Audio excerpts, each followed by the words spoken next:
We all have our own path to walk. It may be obstructed, it may be winding, and no doubt it will have peaks and valleys, but it is ours alone. Like onlookers at a marathon, friends and family can offer encouragement along the way, but ultimately we decide the trajectory that we take.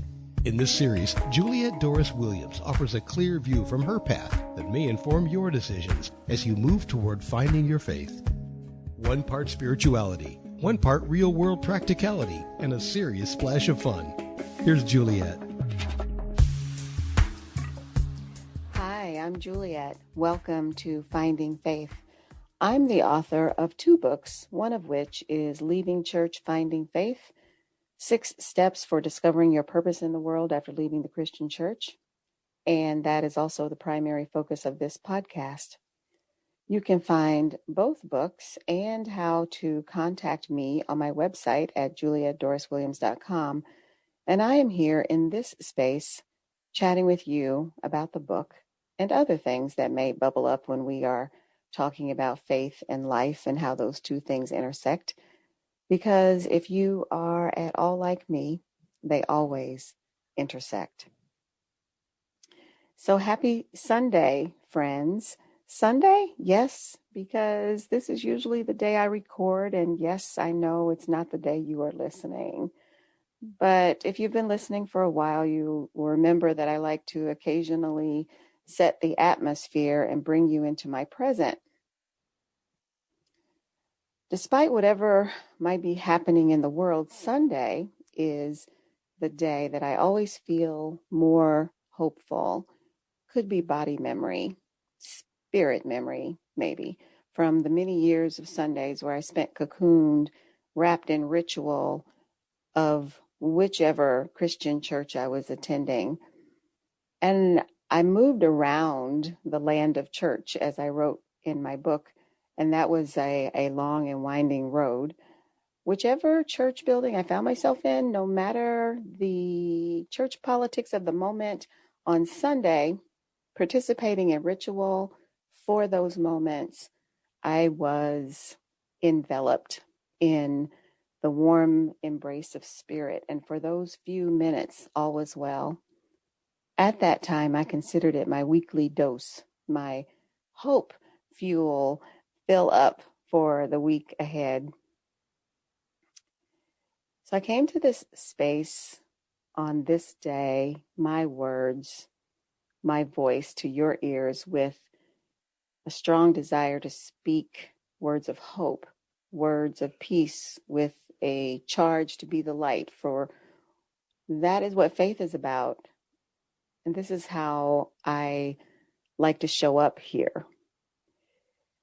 The last couple of months, as the global pandemic continued to wreak havoc, as social unrest continued to surge, I struggled with my perpetual goal and need of being impeccable with my word. I talked about this a little more on the last podcast. In fact, I ended the last episode with these words, that there were so many reminders packed into the holiday season, reminding us all that the darkness is temporary, reminding us to look up, breathe, and remember the words from an old gospel song that says, "Trouble don't last always." And if we are here, standing, breathing, working to be better, working to do better for ourselves and for our fellow and sister humans, there is always hope for a better day.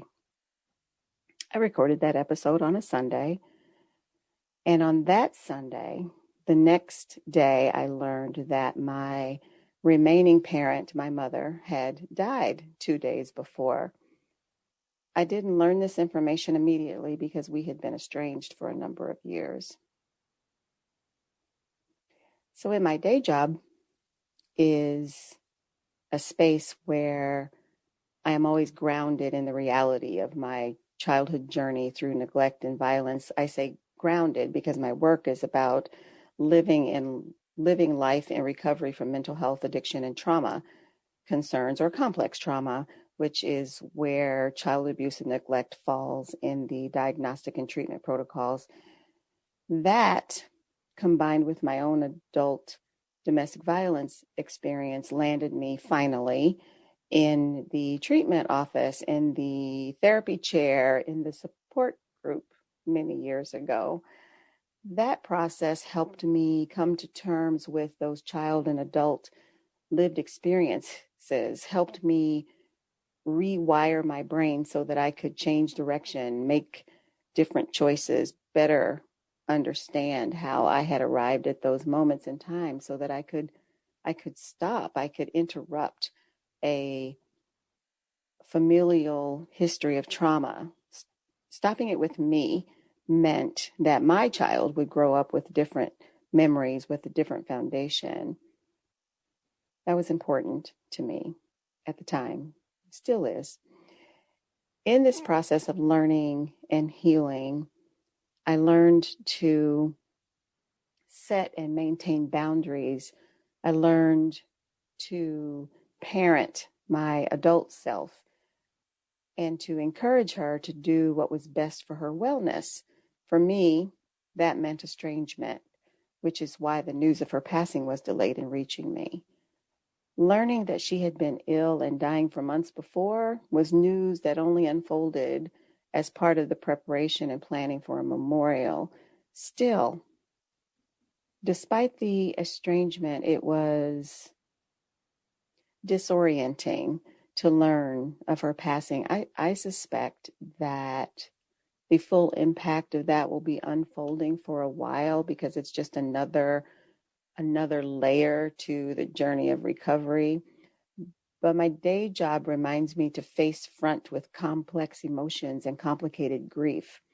I may even need to revisit that chapter on grief in my book and write an addendum about new insights. I guess that's what second editions are for, yeah? This Sunday, I find myself stuck on the 24-hour news station, whereas typically I would turn it off, find something lighter to watch, switch to something that would shift my focus for a while. I mean, no one would blame me, and I would certainly advise anyone else to do just that. Self-care, hello. But today, it seems important to bear witness. So here I sit. So far, a global pandemic expert has said that at the current pace, the United States could see the horrifyingly tragic number of 1 million Americans dead due to COVID. That, if we do not interrupt its forward march by taking concerted and coordinated action, that, if we don't start living in the now. It seems important to bear witness to the Capitol riot that occurred in the U.S. just days ago. It seems important to bear witness to the national reckoning that is happening, should be happening. It seems important to participate in the process of facing our reality, because until we do, true healing cannot occur, akin to the recovery journey that I and my colleagues walk every day. In my communication to my team about recent days' events, because I felt compelled to not let it pass without them knowing what I was thinking, what I was feeling, I said that this reckoning is just like with recovery. We can't heal what we don't feel, what we don't acknowledge, what we don't face. I also said that from a faith perspective, because I always come back around to that, we, in our corner of the world, our intention is to bring light to the darkness. You can call it increasing awareness, shining a light of understanding. I always come back to the light because the darkness is temporary. I always come back to the light because during the darkest of times, today the sun is shining, no clouds at all.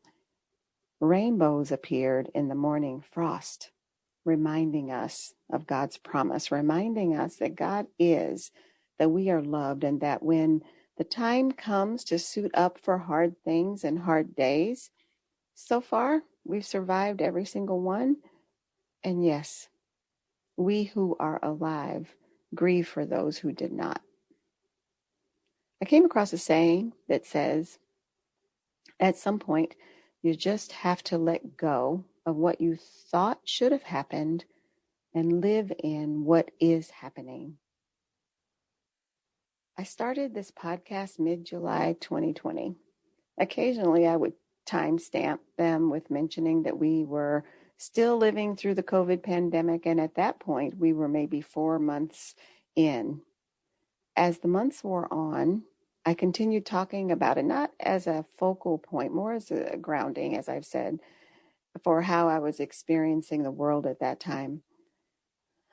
Along with COVID, I talked about the social unrest and how it was impacting me from a personal, cultural, and historical perspective. And just when you've settled in for the ride that was the year 2020, 2021 shows up and says, hold my beer. I saw more than a few posts of people wanting to cancel their trial version of 2021. I hope you have funny friends with a lot of snark, because however do we survive without them? The past year ended in the same way the new year began. Lots of grief, complicated and simple. Lots of unrest, which has transformed and grown in ways that are still being played out. It's an oddly peaceful place, at least for me on this sunny Sunday, because I reached a place of recognition that there are only so many things I actually have control over at this time, in this moment. So I'm tending to my garden of loved ones, making sure they know that I love them. I'm handling the tasks and responsibilities that my job requires. I'm showing up for my team in all my humanness, my awkward humanness, I should say. I'm tending to my personal need to create. Sometimes that's a happy color picture. Sometimes that's creating a marketing meme. And yeah, sometimes that is thinking out loud to a podcast audience. I know for many of us, we're living in a state of disharmony. I mean, really, saying Happy New Year seems disingenuous in the face of all we are experiencing in these early days of a new year. In a way, though, together, in the midst of so much being broken, we are co-creating the new atop the broken pieces of the old. Like the generations before us that survived dark times, we are living history. We are learning what we are made of, letting go. That process is never easy. We are collectively letting go of expectations, letting go of how things are supposed to be. Personally, I am letting go of a relationship that will never be healed on this side of heaven. And you and I, as we wrench ourselves into this new reality, this new year, we are living testaments to the fact that not only can we do hard things, as Glennon Doyle reminds us, we are doing hard things. The hard thing is not crumbling. The hard thing is keeping going. We will remember, we will learn, we will grow. Each day that we draw breath, we will know that we have survived one more day of doing hard things. Be encouraged, my friends. Hug those you hold dear. Hold on to hope. Be the light. Remember, trouble don't last always, but gear up for the real. That's all for now. Thanks for listening. Until next time, this is Finding Faith.